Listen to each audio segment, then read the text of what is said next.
Hello friends, welcome to ILA classes, the school of competitive exams. ಇವತ್ತಿನ ಪ್ರಮುಖವಾದಂತಹ current affairs ಟಾಪಿಕ್ಗಳನ್ನು discuss ಮಾಡೋಣ. ನಮ್ಮ ಚಾನಲ್ಗೆ ಹೊಸದಾಗಿ ಭೇಟಿ ನೀಡಿದರೆ ಸಬ್ಸ್ಕ್ರೈಬ್ ಮಾಡಿ, ಬೆಲ್ ಐಕಾನನ್ನು ಕ್ಲಿಕ್ ಮಾಡಿ. ನಾವು ಈಗ ಡಿಸ್ಕಸ್ ಮಾಡ್ತಾ ಇರೋ ಆರ್ಟಿಕಲ್ಗಳ PDF ನೋಟ್ಸ್ಗಳನ್ನು ಡೌನ್ಲೋಡ್ ಮಾಡಿಕೊಳ್ಳಲು ನಮ್ಮ ಟೆಲಿಗ್ರಾಮ್ ಚಾನಲ್ ILA ಕ್ಲಾಸಸ್ಸನ್ನು ಸಬ್ಸ್ಕ್ರೈಬ್ ಮಾಡಿ.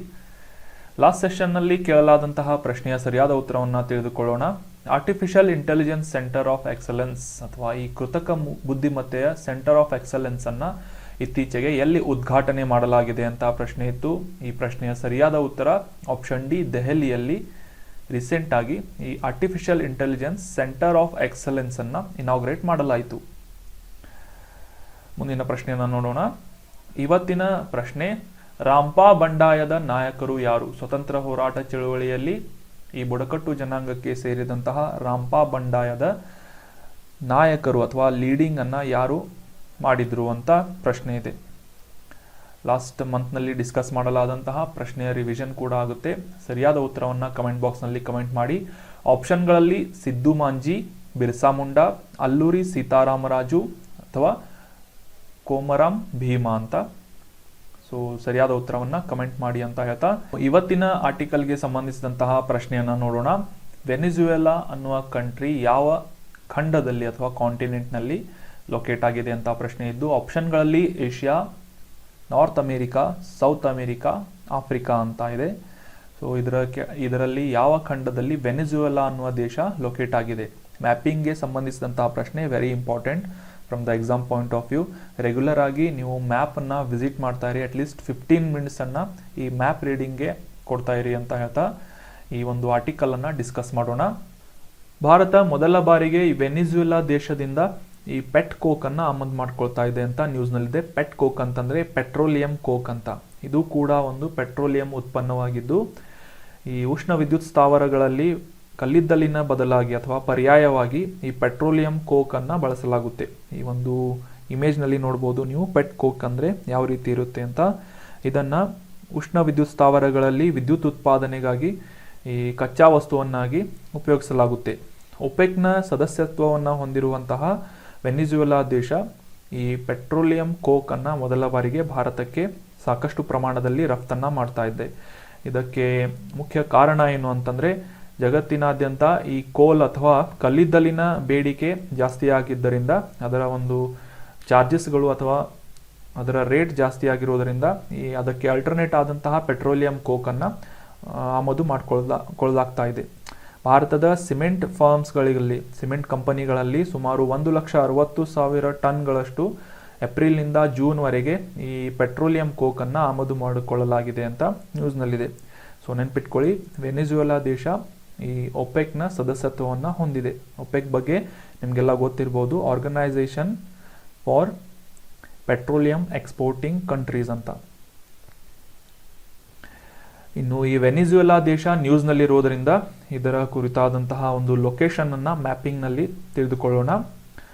ಸೊ ವೆನಿಜುವೆಲಾ ದೇಶ ಮುಖ್ಯವಾಗಿ ದಕ್ಷಿಣ ಅಮೇರಿಕಾದ ಖಂಡದ ಒಂದು ಉತ್ತರ ಭಾಗದಲ್ಲಿರುವಂತಹ ರಾಷ್ಟ್ರವಾಗಿದೆ. ಈ ಒಂದು ಮ್ಯಾಪ್ನಲ್ಲಿ ನೋಡ್ಬೋದು, ಇದು ದಕ್ಷಿಣ ಅಮೇರಿಕಾ ಖಂಡವನ್ನು ತೋರಿಸುತ್ತೆ. ಇದರ ಉತ್ತರ ಭಾಗದಲ್ಲಿ ವೆನಿಜುವೆಲಾ ದೇಶ ಬರುತ್ತೆ.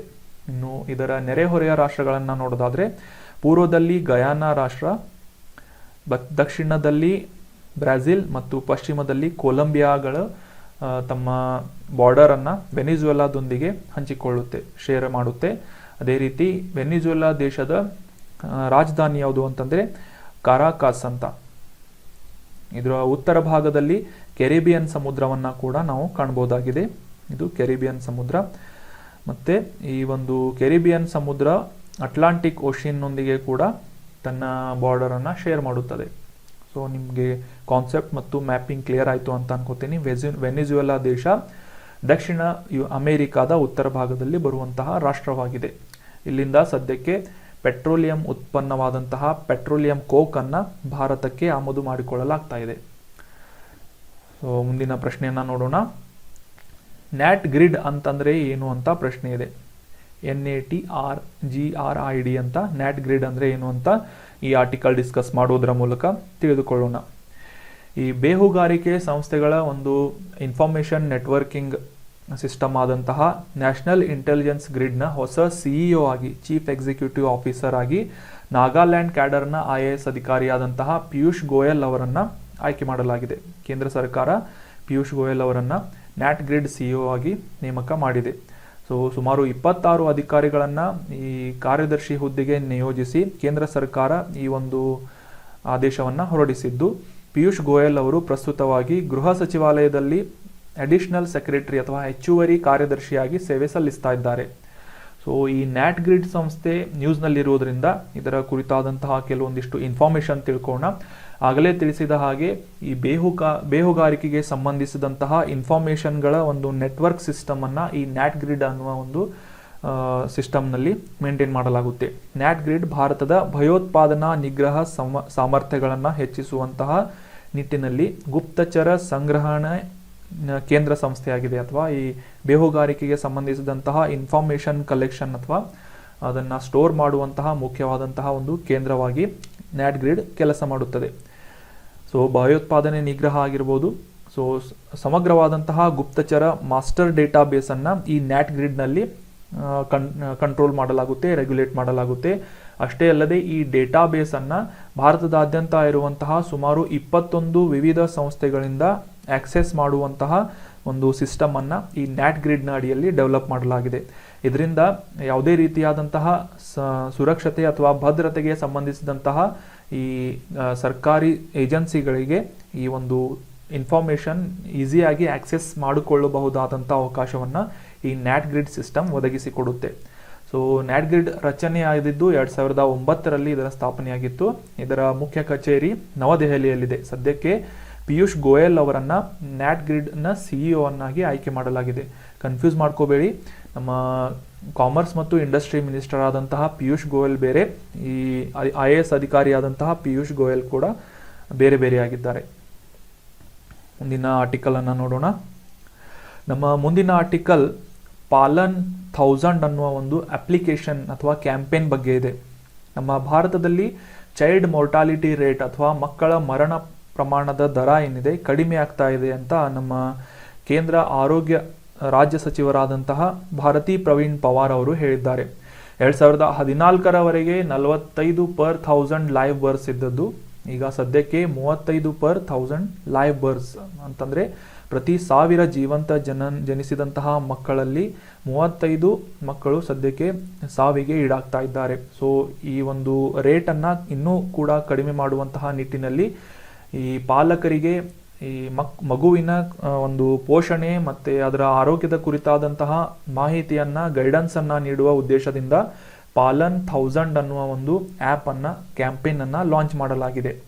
ಈ ಪಾಲನ್ 1000 ಅಂದರೆ ಏನು ಅಂತಂದರೆ 5 ವರ್ಷದ ಒಳಗಿನ ಅಂದರೆ ಮಗು ಜನಿಸಿದ 2000 ದಿನಗಳು 1000 ದಿನಗಳು ಅಂದರೆ 2 ವರ್ಷಗಳವರೆಗೆ ಈ ಒಂದು ಮಗುವಿನ ಸರ್ವತೋಮುಖ ಅಭಿವೃದ್ಧಿ, ಫಾರ್ ಎಕ್ಸಾಂಪಲ್ ಅದರ ದೈಹಿಕವಾದಂತಹ ಮಾನಸಿಕವಾದಂತಹ ಒಂದು ಭಾವನಾತ್ಮಕವಾದಂತಹ ಮತ್ತು ಅದರ ಅರಿವಿನ ಮತ್ತು ಸಾಮಾಜಿಕವಾದಂತಹ ಆರೋಗ್ಯವನ್ನು ಅಭಿವೃದ್ಧಿಗೊಳಿಸುವ ಒಂದು ನಿಟ್ಟಿನಲ್ಲಿ ಪಾಲಕರಿಗೆ ಈ ಒಂದು ಪೋಷಣೆ ಮತ್ತು ಆರೋಗ್ಯದ ಕುರಿತಾದಂತಹ ಮಾಹಿತಿಯನ್ನು ಗೈಡೆನ್ಸನ್ನು ನೀಡುವ ಉದ್ದೇಶದಿಂದ ಪಾಲನ್ 1000 ಅನ್ನುವ ಒಂದು ಅಪ್ಲಿಕೇಶನ್ ಮತ್ತು ಕ್ಯಾಂಪೇನನ್ನು ಲಾಂಚ್ ಮಾಡಲಾಗಿದೆ. ಸೊ ನಿಮಗೆ ಕಾನ್ಸೆಪ್ಟ್ ಕ್ಲಿಯರ್ ಆಯಿತು ಅಂತ ಅನ್ಕೋತೀನಿ. ಈ ಮಕ್ಕಳ ಮರಣ ಪ್ರಮಾಣ ಅಥವಾ ಚೈಲ್ಡ್ ಮೊರ್ಟಾಲಿಟಿ ರೇಟ್ ಅಂದರೆ ಏನು ಅಂತಂದರೆ 5 ವರ್ಷಕ್ಕಿಂತ ಕಡಿಮೆ ವಯಸ್ಸಿನ ಮಕ್ಕಳಲ್ಲಿ ಪ್ರತಿ 1000 ಜೀವಂತ ಜನಿಸಿದಂತಹ ಮಕ್ಕಳಲ್ಲಿ ಒಂದು ಮರಣ ಪ್ರಮಾಣ ಏನಿರುತ್ತೆ ಆ ರೇಟನ್ನು ಈ ಮಕ್ಕಳ ಮರಣ ಪ್ರಮಾಣ ಅಥವಾ ಚೈಲ್ಡ್ ಮೊರ್ಟಾಲಿಟಿ ರೇಟನ್ನಾಗಿ ಸೂಚಿಸಲಾಗುತ್ತದೆ. ಸೊ ಇದು ಸದ್ಯಕ್ಕೆ ಭಾರತದಲ್ಲಿ ಈಗ ಸದ್ಯಕ್ಕೆ 2019ರ ಒಂದು ರಿಪೋರ್ಟ್ನ ಪ್ರಕಾರ ಪ್ರತಿ 1000 ಜನಿಸಿದಂತಹ ಮಕ್ಕಳಲ್ಲಿ 35 ಮಕ್ಕಳು ಸಾವಿಗೆ ಈಡಾಗ್ತಾ ಇದ್ದಾರೆ ಸಾಕಷ್ಟು ಕಾರಣಗಳಿಂದಾಗಿ. ಸೊ ಹೀಗಾಗಿ ಅವುಗಳ ಒಂದು ಆರೋಗ್ಯವನ್ನು ಸರ್ವತೋಮುಖ ಅಭಿವೃದ್ಧಿಯನ್ನು ಬ್ರೈನ್ ಡೆವಲಪ್ಮೆಂಟನ್ನು ಮಾಡುವ ಉದ್ದೇಶದಿಂದ ಪಾಲನ್ 1000 ಅನ್ನುವ ಒಂದು ಅಪ್ಲಿಕೇಶನನ್ನು ಲಾಂಚ್ ಮಾಡಲಾಗಿದೆ. ಮುಂದಿನ ಪ್ರಶ್ನೆನ ನೋಡೋಣ. ವಿಶ್ವದ ಅತಿ ಎತ್ತರದ ರೈಲ್ವೆ ಸೇತುವೆ ಯಾವುದು ಅಂತ. ಸೊ ರೀಸೆಂಟಾಗಿ ಈ ಚೆನಾಬ್ ರೈಲ್ವೆ ಸೇತುವೆ ನ್ಯೂಸ್ನಲ್ಲಿತ್ತು. ಏನು ಏಕೆ ಅಂತಂದರೆ ಇದರ ಫೈನಲ್ ಟಚ್ ಅಥವಾ ಗೋಲ್ಡನ್ ಜಾಯಿಂಟನ್ನು ಉದ್ಘಾಟನೆ ಮಾಡುವಂತಹ ಒಂದು ಕಾರ್ಯಕ್ರಮ ರೀಸೆಂಟ್ ಆಗಿ ಈ ಚೆನಾಬ್ ನದಿಯ ಮೇಲೆ ನಿರ್ಮಿಸಲಾದಂತಹ ವಿಶ್ವದ ಅತಿ ಎತ್ತರದ ರೈಲ್ವೆ ಸೇತುವೆ ಎಂದು ಕರೆಸಿಕೊಳ್ಳಲಾಗುವಂತಹ ಈ ಚೆನಾಬ್ ರೈಲ್ವೆ ಸೇತುವೆ ಇದರ ಕಾರ್ಯಕ್ರಮ ರೀಸೆಂಟ್ ಆಗಿ ಜರುಗಿತು. ಅಂದರೆ ಇದು ಕಂಪ್ಲೀಟ್ ಆಗಿ ಫಿನಿಶ್ ಆಗಿದೆ ಇದರ ಡೆವಲಪ್ಮೆಂಟ್. ಈ ಒಂದು ಆರ್ಚ್ ಒಂದು ರೂಪದಲ್ಲಿರುವಂತಹ ಈ ಅತ್ಯಂತ ಎತ್ತರವಾದಂತಹ ಬ್ರಿಡ್ಜ್ ಅನ್ನ ಈ ಇಮೇಜ್ ನಲ್ಲಿ ನೋಡಬಹುದು. ಚೆನಾಬ್ ಬ್ರಿಡ್ಜ್ ಅಂತ ಇದನ್ನ ಕರೀತಾರೆ. ಚೆನಾಬ್ ನದಿಯ ಮೇಲೆ ಇದನ್ನ ಕಟ್ಟಲಾಗಿದೆ. ಇದು ಭಾರತ ಮತ್ತು ಶ್ರೀನಗರ ಮತ್ತು ಭಾರತದ ಉಳಿದ ಭಾಗಗಳಿಗೆ ಸಂಪರ್ಕಿಸುವಂತಹ ಅತ್ಯಂತ ಪ್ರಮುಖವಾದಂತಹ ಬ್ರಿಡ್ಜ್ ಆಗಿದೆ. ಇದು ಚೆನಾಬ್ ನದಿಯ ಮೇಲೆ ಇದನ್ನ ಕಟ್ಟಲಾಗಿದೆ. ಈ ಸೇತುವೆಯ ಎತ್ತರ ಎಷ್ಟು ಅಂತಂದ್ರೆ ಸುಮಾರು ಐಫೆಲ್ ಟವರ್ಗಿಂತ 35 ಮೀಟರ್, ಈ ಪ್ಯಾರಿಸ್ನಲ್ಲಿರುವಂತಹ ಐಫೆಲ್ ಟವರ್ಗಿಂತಲೂ ಕೂಡ 35 ಮೀಟರ್ ಎತ್ತರದಲ್ಲಿ ಈ ಚೆನಾಬ್ ಸೇತುವೆಯನ್ನ ಕಟ್ಟಲಾಗಿದೆ. ಇದು ಅತಿ ಎತ್ತರದ ಸಿಂಗಲ್ ಆರ್ಚ್ ರೈಲ್ವೆ ಸೇತುವೆಯಾಗಿದೆ. ಆರ್ಚ್ ಅಂತಂದ್ರೆ ಈ ಒಂದು ಆರ್ಕ್ ಅನ್ನ, ಕರ್ವಿಂಗ್ ಅನ್ನ ಆರ್ಚ್ ಅಂತ ಕರೆಯಲಾಗುತ್ತೆ. ಸಿಂಗಲ್ ಆರ್ಕ್ ನಲ್ಲಿ ಡೆವಲಪ್ ಮಾಡಲಾದಂತಹ ಚೆನಾಬ್ ಬ್ರಿಡ್ಜ್ ಇದು ಶ್ರೀನಗರವನ್ನ ಭಾರತದ ಉಳಿದ ಭಾಗಗಳಿಗೆ ಸಂಪರ್ಕಿಸಲು ಅತಿ ಪ್ರಮುಖವಾದಂತಹ ಒಂದು ಸೇತುವೆಯಾಗಿದೆ. ಸೊ ನ್ಯೂಸ್ನಲ್ಲಿ ನೋಡಿದ ಪ್ರಕಾರ ನಾವು ಈ ಚೆನಾಬ್ ನದಿಯ ಮೇಲೆ ಈ ರೈಲ್ವೆ ಸೇತುವೆಯನ್ನ ಲಾಂಚ್ ಮಾಡಲಾಗಿದ್ದು, ಕಟ್ಟಲಾಗಿದ್ದು. ಚೆನಾಬ್ ನದಿಯ ಬಗ್ಗೆ ಕೆಲವೊಂದಿಷ್ಟು ಇನ್ಫಾರ್ಮೇಶನ್ ಅನ್ನ ತಿಳ್ಕೊಳ್ಳೋಣ. ಈ ಚೆನಾಬ್ ನದಿ ಮುಖ್ಯವಾಗಿ ಸಿಂಧೂ ನದಿಯ ಉಪನದಿಯಾಗಿದೆ. ಭಾರತದ ಹಿಮಾಚಲ ಪ್ರದೇಶದಲ್ಲಿ ರಾಜ್ಯದಲ್ಲಿ ಪಶ್ಚಿಮ ಹಿಮಾಲಯದಲ್ಲಿ 2 ಹೊಳೆಗಳು ಚಂದ್ರ ಮತ್ತು ಭಾಗ ಇವುಗಳ ಸಂಗಮದಿಂದ ಚೆನಾಬ್ ನದಿ ರೂಪುಗೊಳ್ಳುತ್ತೆ. ಸೊ ಜಮ್ಮು ಕಾಶ್ಮೀರ ಕೇಂದ್ರಾಡಳಿತ ಪ್ರದೇಶದ ಪ್ರಮುಖ ಮೂಲಕ ಪಶ್ಚಿಮಕ್ಕೆ ಹರಿಯುವಂತ ಈ ವಿವಾದಿತ ಕಾಶ್ಮೀರ ಪ್ರದೇಶದಲ್ಲಿ ಮುಖ್ಯವಾಗಿ ಶಿವಾಲಿಕ್ ಶ್ರೇಣಿ ಮತ್ತು ಕಡಿಮೆ ಹಿಮಾಲಯ ಅಥವಾ ಲೆಸ್ಸರ್ ಹಿಮಾಲಯದ ಕಡಿದಾದ ಬಂಡೆಗಳ ನಡುವೆ ಹರಿಯುವಂತಹ ನದಿ ಚೆನಾಬ್ ಆಗಿದೆ. ಇದು ಮುಂದೆ ಜೇಲಂ ನದಿಯನ್ನ ತೆಗೆದುಕೊಂಡು, ಅಂದ್ರೆ ಜೇಲಂ ನದಿ ಬಂದು ಈ ಚೆನಾಬ್ ನದಿಗೆ ಸೇರಿಕೊಳ್ಳುತ್ತೆ. ಅದಾದ ನಂತರ ಸಟ್ಲೇಜ್ ನದಿಯೊಂದಿಗೆ ಇದು ಸಿಂಧೂ ನದಿಯನ್ನ ಸೇರಿ ಹರಿಯುವಂತಹ ಸಿಂಧೂ ನದಿಯ ಮುಖ್ಯವಾದಂತಹ ಉಪನದಿಯಾಗಿದೆ. ಈ ಒಂದು ಮ್ಯಾಪ್ ನಲ್ಲಿ ನೋಡಬಹುದು ಯಾವ ರೀತಿ ಚೆನಾಬ್ ನದಿ ಹರಿದು ಬರುತ್ತೆ ಅಂತ. ಸೊ ಹಿಮಾಚಲ ಪ್ರದೇಶದಲ್ಲಿ ಹುಟ್ಟಿದಂತಹ ಈ ಚೆನಾಬ್ ನದಿ ಕಂಟಿನ್ಯೂಸ್ ಆಗಿ ಬಂದು ಮುಂದೆ ಝೇಲಂ ನದಿ ಇದನ್ನ ಬಂದು ಜಾಯಿನ್ ಆಗುತ್ತೆ ಚೆನಾಬ್ ನದಿಯನ್ನ.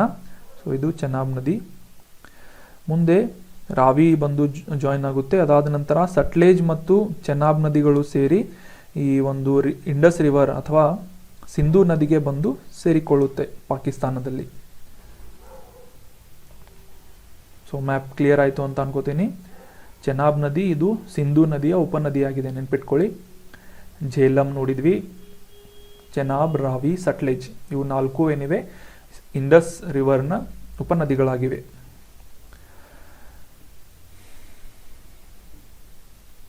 ಮುಂದಿನ ಪ್ರಶ್ನೆಯನ್ನ ನೋಡೋಣ. ಸ್ಯಾನ್ ಡಿಯಾಗೋ ನಗರ ಎಲ್ಲಿ ಲೊಕೇಟ್ ಆಗಿದೆ ಅಂತ ಪ್ರಶ್ನೆ ಇದೆ. ನ್ಯೂಸ್ನಲ್ಲಿ ಇರುವಂತಹ ನಗರಗಳು ಕೂಡ ಸಾಕಷ್ಟು ಇಂಪಾರ್ಟೆಂಟ್ ಇರ್ತವೆ exam point of view. So ಹೀಗಾಗಿ ಮ್ಯಾಪಿಂಗ್ನಲ್ಲಿ ಕೂಡ ಈ ರೀತಿಯಾದಂತಹ ಪಾಯಿಂಟ್ಸ್ಗಳನ್ನು ಕ್ಲಿಯರ್ ಮಾಡ್ಕೋತಾ ಇರಬೇಕು. ಯಾವುದೇ ರೀತಿಯಾದಂತಹ ಹೊಸ ನಗರವನ್ನು, ಯಾವುದೇ ದೇಶದ ಒಂದು ಲೊಕೇಶನನ್ನು ಇಮ್ಮಿಡಿಯೇಟ್ ಆಗಿ ನ್ಯೂಸ್ನಲ್ಲಿ ನೋಡಿದರೆ ಅದನ್ನ ಮ್ಯಾಪ್ನಲ್ಲಿ ಲೊಕೇಟ್ ಮಾಡಿ ನೋಡ್ಕೋಬೇಕು, ಅದನ್ನ ನೆನ್ಪಿಟ್ಕೋಬೇಕು, ರಿವೈಸ್ ಮಾಡ್ತಾ ಇರಬೇಕು. ಸೊ ಈ ಸ್ಯಾನ್ ಡಿಯಾಗೋ ನ್ಯೂಸ್ನಲ್ಲಿರುವಂತಹ ಮುಖ್ಯ ಕಾರಣ ಏನು ಅಂತಂದರೆ, ನಮ್ಮ ಭಾರತದ 75ನೇ ಈ ಸ್ವತಂತ್ರ ಸಿಕ್ಕ ವಾರ್ಷಿಕೋತ್ಸವವನ್ನು ಆಜಾದಿ ಕಾ ಅಮೃತ್ ಮಹೋತ್ಸವ ಅಂತ ಒಂದು ಟೈಟಲ್ನ ಅಡಿಯಲ್ಲಿ ಆಚರಿಸಲಾಗ್ತಾ ಇದೆ. ಸೊ ಈ ಒಂದು ಸಂದರ್ಭದಲ್ಲಿ ಆಗಸ್ಟ್ 15ರಂದು INS ಸತ್ಪುರ ಅನ್ನುವ ಯುದ್ಧ ನೌಕೆ ಈ ಅಮೆರಿಕಾದಲ್ಲಿರುವಂತಹ ಸ್ಯಾನ್ ಡಿಯಾಗೋ ನಗರಕ್ಕೆ ಭೇಟಿ ನೀಡಿ ಅಲ್ಲಿ ಇದ್ದಂತಹ ಭಾರತದಿಂದ ವಲಸೆ ಹೋದಂತಹ ಅಥವಾ ಇಂಡಿಯನ್ ಡಯಾಸ್ಪೋರಾದ ಎದುರಲ್ಲಿ ಈ ತ್ರಿವರ್ಣ ಧ್ವಜವನ್ನ ಹಾರಿಸಿ 2022ರ 75ನೇ ಸ್ವತಂತ್ರ ಮಹೋತ್ಸವವನ್ನು ಆಚರಿಸಿತು ಅಂತ ನ್ಯೂಸ್ನಲ್ಲಿದೆ. ಸೊ ಈ ಸ್ಯಾನ್ ಡಿಯಾಗೋ ಮೊದಲ ಬಾರಿಗೆ ಭಾರತದ ಯಾವುದೇ ಒಂದು ಯುದ್ಧ ನೌಕೆ ಅಮೆರಿಕಕ್ಕೆ ಭೇಟಿ ನೀಡಿದ್ದು ಇದು ವಿಶೇಷವಾಗಿದೆ.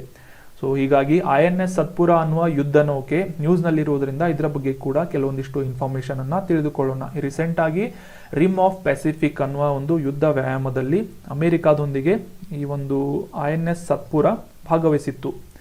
ಸೊ ಹೀಗಾಗಿ RIMPA ರಿಮ್ ಪ್ಯಾಕ್ ಅಂತ ಕರೀತಾರೆ, ರಿಮ್ ಆಫ್ ಪೆಸಿಫಿಕ್ ಅನ್ನುವ ಯುದ್ಧ ವ್ಯಾಯಾಮ.